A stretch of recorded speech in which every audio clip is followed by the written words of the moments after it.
முதலமைச்சராவேன் என்று அரசியலுக்கு வந்த கமலின் சாயம் வெளுத்துவிட்டதால் அவர் இன்று நட்சத்திர பேச்சாளராக மாறிவிட்டதாக பாஜக மகளிரணி தேசிய தலைவரும் கோவை தெற்கு சட்டமன்ற உறுப்பினருமான வானதி ஸ்ரீனிவாசன் விமர்சித்துள்ளார்.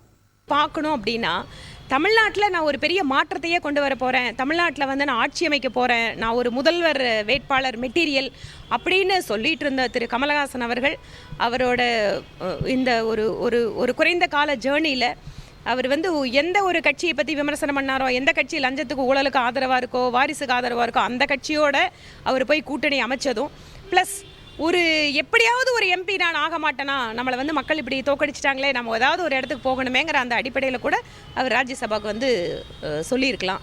ஆனால் வேட்பாளராகவே நின்று நீங்கள் மக்களிடம் பேச முடியாத நீங்கள் பிரச்சாரத்துக்கு மட்டும் என்ன பண்ண போகிறீங்க? அந்த கூட்டணிக்கு என்ன பிரயோஜனம் இருக்க போகுது?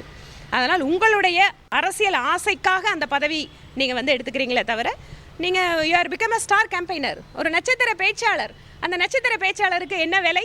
ராஜ்யசபா விலை, அவ்வளவுதான். செய்திகளை உடனுக்குடன் தெரிந்து கொள்ள உடனே சப்ஸ்கிரைப் பண்ணுங்க.